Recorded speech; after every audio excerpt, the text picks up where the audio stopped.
Hello friends, कैसे हैं आप सब। सर हम बहुत अच्छे हैं, आप कैसे हैं। मैं भी एकदम बढ़िया। सर आज हम लोग क्या करने वाले हैं, आज हम लोग करने वाले हैं दो चीज़ें। नंबर वन, इससे पहले हमने ऐसे 210 हमने पूरा 100% किया था। ऑल दो उसमें मैंने स्टार्टिंग में बोला था कि ऐसे 210 का रिवीजन है, बट हमने उसको एक एक लाइन बाय लाइन नोट से एक एक वर्ड बाय वर्ड 100% समझा था, पढ़ा था और रिवाइज भी किया था। तो कुछ स्टूडेंट्स ने मेरे को ये बोला कि सर क्या आप एक छोटा सा वीडियो डाल देंगे क्या, ऐसे 210 का, जस्ट जहाँ पे बस रिवीजन हो, वर्ड बाय वर्ड आपने डाल दिया है, एक छोटा सा रिवीजन 10 से 15 मिनट के बीच में। तो मैंने कहा ओके डन। स्टूडेंट्स बोले और टीचर ना करे, ऐसा कभी हो सकता है क्या? नहीं हो सकता। एक बार प्यार से बोल दो जय श्री राधे। तो अभी हम पहले सेक्शन में, इस वीडियो के दो सेक्शन है। पहले सेक्शन में हम लोग रिवाइज करेंगे ऐसे 210 को, जिसमें बस हम रिवीजन करेंगे, कुछ हम word by word line by line कुछ हम समझेंगे नहीं, ओनली रिवाइज करेंगे। सेकंड, उसके बाद सर क्या करेंगे, उसके बाद हम लोग करेंगे क्वेश्चन बैंक, जो करना बहुत ज़रूरी है, लेकिन वो जो क्वेश्चन बैंक होगा वो सीए इंटरमीडिएट के स्टूडेंट्स के लिए होगा। Done sir. तो आइए अब हम लोग स्टार्ट करते हैं हमारा ऐसे 210 का एक छोटा सा रिवीजन।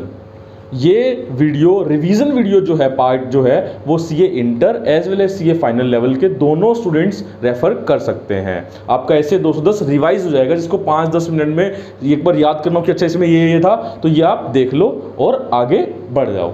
Done sir. तो आपको स्क्रीन पे दिख रहा होगा ये ऐसे 210 का हमारे पास, एक सेकंड दीजिए आप मेरे को।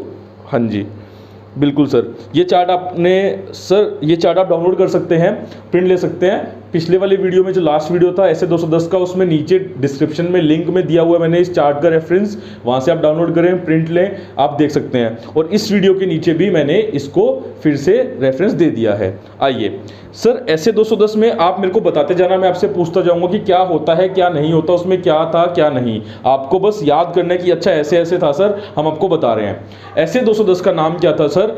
Agreeing the terms of audit engagement. क्या था? Agreeing the terms of audit engagement, की ऑडिट करने से पहले ऑडिटर साहब आप कुछ टर्म्स पे एग्री कर लो क्लाइंट के साथ, एग्री कर लो क्लाइंट के साथ। सेकंड चीज, इसके सर कितने ऑब्जेक्टिव थे? सर इसके दो ऑब्जेक्टिव थे। कौन कौन से दो ऑब्जेक्टिव थे बताओ? नंबर वन, कि प्री कंडीशंस कुछ होती हैं ऑडिट के अंदर काम करने से पहले, वो प्री कंडीशंस आप एक्सेप्ट करवा लो क्लाइंट से। सर क्या क्या बताओ, क्या क्या प्री कंडीशंस थी?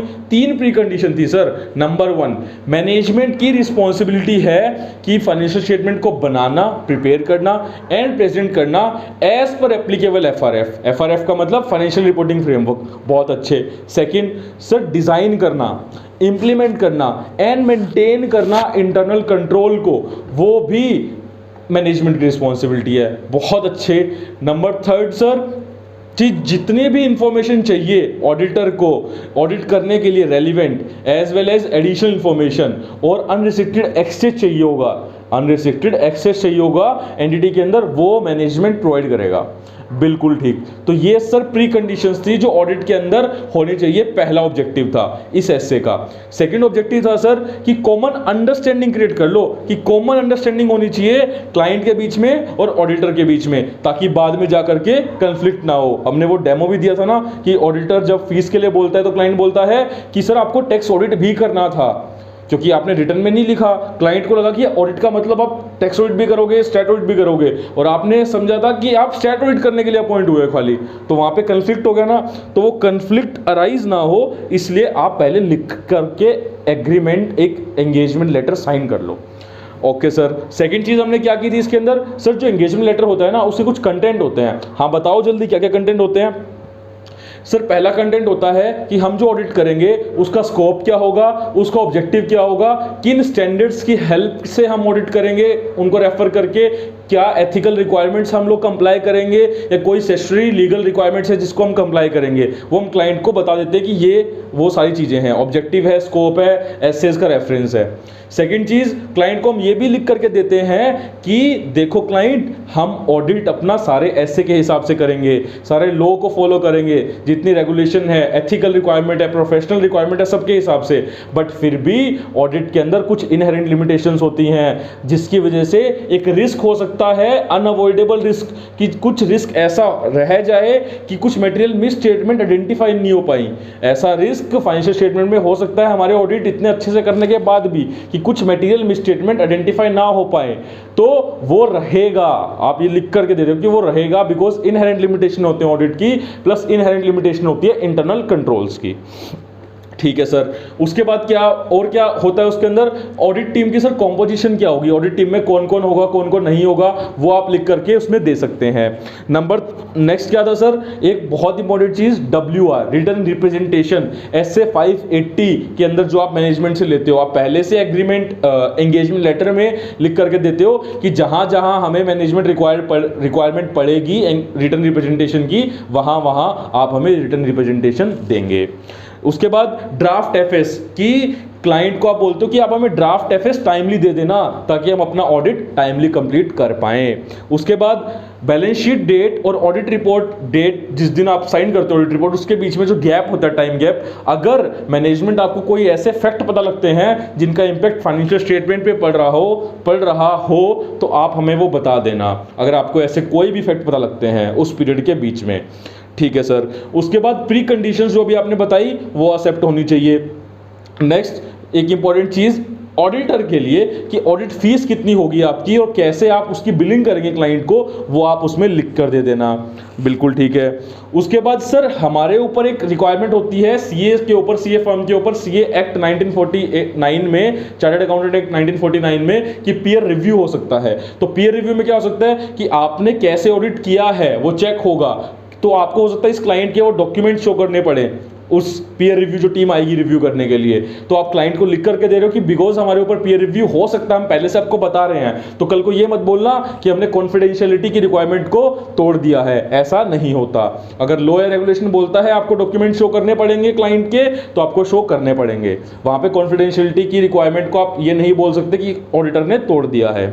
उसके बाद आप को कोई और फॉर्म ऑफ कम्युनिकेशन करनी है, जैसे अगर आपको इंटरनल कंट्रोल में डेफिशिएंसीज मिली तो आप लेटर ऑफ वीकनेस शेयर करते हो एक मैनेजमेंट के साथ, TCWG के साथ, तो वैसे टाइप की कोई कम्युनिकेशन हम लोग आपके साथ कर सकते हैं ऑडिट के टाइम पे, तो वो भी आप इसमें लिख देते हो। कोई और मैटर अगर रिक्वायर्ड है, जैसे मैंने आपको बताया था कल भी कि रिस्पॉन्सिबिलिटीज ऑफ ऑडिटर अगर आपको मेंशन करना है, रिस्पॉन्सिबिलिटीज ऑफ मैनेजमेंट अगर आपको मेंशन करना है, आपके ऑडिट रिपोर्ट का फॉर्म और कंटेंट कैसा होगा वो आपको मेंशन करना अगर है। अगर ऑडिट के टाइम पे किसी एक्सपर्ट को अपॉइंट करना पड़ गया आपको, कि आपको हेल्प की रिक्वायरमेंट पड़ गई किसी एक्सपर्ट की, उसको आप अपॉइंट कर सकते हो, तो वो सब चीजें भी आप इस में एंगेजमेंट लेटर में डाल सकते हो। तो कोई भी अदर मैटर जहां पे कॉमन अंडरस्टैंडिंग की रिक्वायरमेंट है वो भी एज ए ऑडिटर आप डाल सकते हो और मैनेजमेंट के साथ एग्री कर सकते हो। प्यार से बोलेंगे जय श्री राधे। जय श्री राधे सर। और ये जब हो जाए तो मैनेजमेंट एक एक्नॉलेजमेंट रिसीट हमें दे देना, एक कॉपी साइन करके हमें भी दे देना, ताकि हमें ये पता लग जाएगा कि आपने वो ये सारी चीजें समझ ली हैं जैसे हमने आपको समझाई हैं, और हमारे बीच में एक कॉमन ग्राउंड सेट हो गया है कि हाँ अब हम ऑडिट कर सकते हैं और उसमें कोई लड़ाई नहीं होगी। हमने उसको बहुत मिसअंडरस्टैंडिंग को हमने बहुत ही एक्सटेंड तक रिड्यूस कर दिया है। तो मिसअंडरस्टैंडिंग के चांसेस खत्म कर देता है आपका एंगेजमेंट लेटर। ठीक है सर, कंटेंट हो गया। उसके बाद सर आपने एक चीज और बताई थी, क्या कि सर अगर ऑडिट एंगेजमेंट एक्सेप्ट होने से पहले ही क्लाइंट आपके स्कोप पे कोई लिमिट लगा देता है, प्रपोज ऑडिट एंगेजमेंट है और क्लाइंट आपके स्कोप पे पहले लिमिट लगा देता है। एक तो लिमिटेशन लग सकती है जब आप ऑडिट कर रहे हो, क्लाइंट आपको कोई प्रोसीजर परफॉर्म करने से रोक रहा है, कोई डॉक्यूमेंटेशन नहीं दे रहा है, आपको किसी चीज का रिप्लाई नहीं कर रहा है, एक तो वो चीज है ड्यूरिंग द ऑडिट। एक बिफोर ऑडिट स्टार्ट होने से पहले, एक्सेप्ट होने से पहले ही क्लाइंट बोल रहा है कि सर हम आपको डेटर से कंफर्मेशन नहीं दिलवा सकते, अगर आप ऑडिट हमारा करेंगे तो हम आपको बैंक से कंफर्मेशन नहीं दिलवा सकते, या हम आपको क्रेडिटर से कंफर्मेशन नहीं दिलवा सकते, या हम आपको फिजिकल वेरिफिकेशन नहीं करवा सकते फिक्स्ड एसेट्स का। तो उस केस में आप देखोगे कि अगर ऐसा कोई क्लाइंट चीज बोलता है, लिमिटेशन लगाता है आपके स्कोप पे, क्योंकि स्कोप लिमिट कर रहा है ना आपका राइट है चेक करना वो चीज को, आपका स्कोप लिमिट कर रहा है, आपको चेक करने के लिए मना कर रहा है, तो पहले ही मना कर रहा है, तो उस केस में आप ये देखो कि अगर उस लिमिटेशन से कोई ऐसा इंडिकेशन है या आपको ये समझ में आ रहा है कि यार ये लिमिटेशन लग गई तो मेरा जो स्कोप है वो लिमिट हो गया, तो उससे क्या होगा, मेरा जो ओपिनियन है वो डिस्क्लेम हो जाएगा कि मैं कुछ बोल नहीं पाऊंगा, बिकॉज मैं जब काम करूंगा, जब प्रोसीजर परफॉर्म करूंगा, तब मेरे को sufficient and appropriate audit evidence मिलते हैं जिसके बेस पे मैं ओपिनियन देता हूं। बट यहाँ पे तो मेरे को प्रोसीजर लगाने से मना कर रहा है, क्लाइंट पहले ही मना कर रहा है, ऑडिट एक्सेप्ट नहीं हुआ और मैं प्रोसीजर परफॉर्म नहीं करूंगा तो एविडेंस कैसे लूंगा, और ये कैसे बोलूंगा कि financial statement true and fair view दे रही है, तो मैं वो बोल नहीं पाऊंगा। मतलब वो ना बोल पाने का मतलब होता है डिस्क्लेमर देना, तो डिस्क्लेमर देना पड़ेगा मेरे को। तो वो पहले अगर आपको ऐसा लग रहा है कि ऐसे लिमिटेशन से डिस्क्लेमर देना पड़ सकता है, तो प्लीज आप उसको एक्सेप्ट ना करें एंगेजमेंट को, अनलेस अदरवाइज लॉ या रेगुलेशन से रिक्वायर्ड ना हो। ठीक है सर। उसके बाद सर रिकरिंग ऑडिट, ये क्या था सर, रिकरिंग ऑडिट के केस में सर रिवीजन ऑफ टर्म्स हो सकता है। ऐसा जरूरी नहीं है, मान लो आपने किसी कंपनी का 5 साल ऑडिट करने के लिए अपॉइंट हुए हो 5 इयर्स के लिए, आपने 1 साल ऑडिट किया, आपने एंगेजमेंट लेटर साइन करवा करके रख लिया कि ये सारी टर्म्स है, नेक्स्ट ईयर आप ही ऑडिटर हो, तो क्या पिछले वाला जो एंगेजमेंट लेटर था उसको हम यूज कर सकते हैं इस साल? हाँ सर, उसी को यूज करेंगे, अनलेस अदरवाइज कुछ ऐसे सर्कमस्टांस है जो अगर वो अराइज हो गए तो हम चेंज करेंगे या रिमाइंड करवाएंगे मैनेजमेंट को उन टर्म्स के बारे में जो हमने पिछले साल एग्री की थी। अदरवाइज हम उसी लेटर ओरिजिनल जो लास्ट ईयर था उसी को हम इस साल भी बेस ले लेंगे। कौन कौन से सर्कमस्टांस वो होते हैं सर, बताइए। सबसे पहला सर, अगर मैनेजमेंट हमारे स्कोप को मिसअंडरस्टैंड कर रहा है, हमारे ऑब्जेक्टिव को मिसअंडरस्टैंड कर रहा है, तो हमें फिर से रिमाइंड करवाना पड़ता है उनको कि देखो हमारा स्कोप ये है, हमें सैंपल बेस ऑडिट करना। आप ये नहीं बोल सकते कि हमें 100% ही एक एक चीज चेक करके दें हम आपको, तो आप हमारा स्कोप समझिए।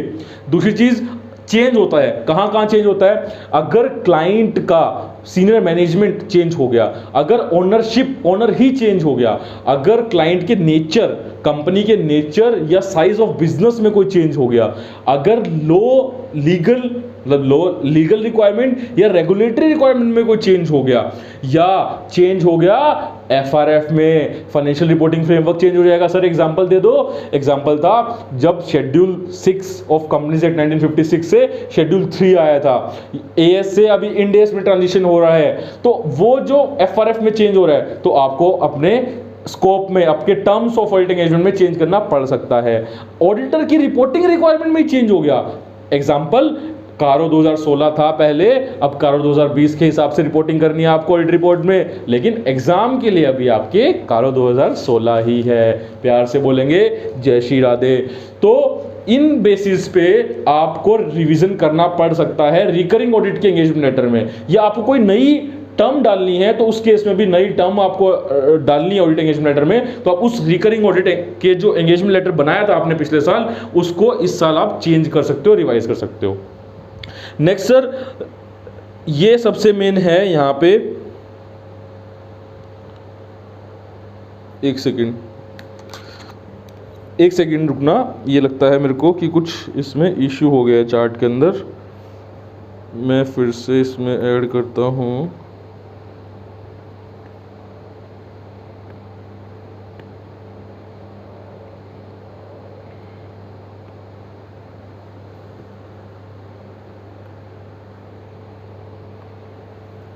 आई थिंक आपके पास चार्ट होगा, इसमें थोड़ा सा कुछ इशू आ गया है चार्ट के अंदर। यहाँ पे ये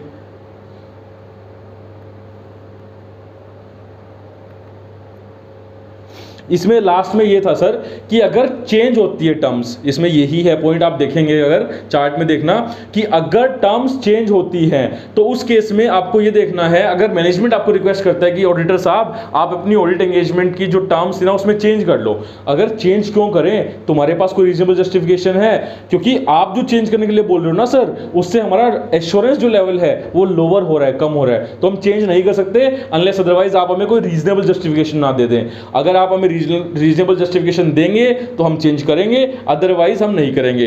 तो दो सिनेरियो हो सकते हैं, अगर रीजनेबल जस्टिफिकेशन मिला यस तो आप चेंज कर लो, रिवाइज लेटर ऑफ एंगेजमेंट में एंटर कर लो, लेकिन अगर रीजनेबल जस्टिफिकेशन नहीं दे रहा क्लाइंट तो उस केस में आप अपनी ओरिजिनल ऑडिट एंगेजमेंट लेटर के हिसाब से, टर्म्स के हिसाब से कंटिन्यू करो। उस केस में दो सिनेरियो हो सकते हैं, मैनेजमेंट आपको काम करने के लिए परमिट कर रहा है, अलाउ कर रहा है कंटिन्यू करने के लिए ओरिजिनल टर्म्स के साथ, तो ठीक है यस कंटिन्यू कीजिए, अगर नहीं तो उस केस में आप देखिए कि आपकी कॉन्ट्रेक्चुअल लाइबिलिटी क्या है, विड्रॉ कर लीजिए और देखिए आपकी कॉन्ट्रेक्चुअल लीगल प्रोफेशनल लाइबिलिटी क्या है कम्युनिकेट करने की, कि आप छोड़कर जा रहे हो तो आप टीसीडब्ल्यूसी को बताते हो कि हमारे ये रीजन है विड्रॉ करने के। नेक्स्ट चीज, हम अपने शेयर होल्डर, जो कंपनी के शेयर होल्डर है या कोई रेगुलेटरी अथॉरिटी है, उसको भी हम लोग बताते हैं कि हम लोग विड्रॉ इसलिए कर रहे हैं। तो ये आपको बताना होता है जब भी चेंज होती है टर्म्स के अंदर। एक चीज और इसके अंदर ऐड ऑन कर लेना कि जब भी चेंज करते हो आप टर्म्स को, मैनेजमेंट जब रिक्वेस्ट करता है, अगर आप रीजनेबल जस्टिफिकेशन दी मैनेजमेंट ने और आपने चेंज कर दिया, तो जब आप ऑडिट रिपोर्ट दोगे ना, तो उसके अंदर आप कभी भी मेंशन नहीं करोगे आपकी जो ओरिजिनल टर्म्स थी उनको, या आपने कोई प्रोसीजर परफॉर्म किया होगा ओरिजिनल एंगेजमेंट लेटर के हिसाब से, उस प्रोसीजर को भी आप प्रेफर नहीं करोगे अपनी ऑडिट रिपोर्ट में, बिकॉज अब आपने जो ऑडिट किया था वो रिवाइज्ड लेटर ऑफ एंगेजमेंट के हिसाब से किया था, तो ओरिजिनल को भी रेफर कर दोगे, रिवाइज को भी रेफर कर दोगे, तो कंफ्यूजन क्रिएट हो जाएगा। तो ऐसा नहीं करना होता ऑडिटर को। Done sir. तो ये था आपका ऐसे 210 का रिवीजन। इसके लिए मैंने आपको बताया था कि एक तो ये चार्ट है, एक और चार्ट है हमारे पास, 2 चार्ट थे मैंने आपको बताया था कल भी, और ये दोनों चार्ट मैंने नीचे लिंक में डाल रखे हैं। आप दोनों में से कोई भी चार्ट रेफर कर सकते हैं जहां आपको लग रहा हो कंफर्टेबल आ रहा है, आपको कंफर्ट मिल रहा है। ये भी एक समरी चार्ट है, ये 1 पेज में है, वो 2-3 पेज में जा रहा था। आप प्लीज़ इतने से वीडियो को, ये आपका 15 मिनट का वीडियो हुआ है मैक्सिमम, इसको सुने, देखें, बार बार रेफर करें, और ऐसे 210 आपका पूरा खत्म हो गया है यहाँ पे। आप इसको रिवाइज करें बार बार एग्जाम के लिए। जब भी आपको लगता है कि ऐसे 210 पढ़ना है, इस वीडियो को ओपन करें, चलाएं, नोट्स को रेफर करें, आपका 210 100% कंप्लीट हो जाएगा। प्यार से बोलेंगे जय श्री राधे। आइए अब हम नेक्स्ट पार्ट में मूव करते हैं हमारी क्लास के।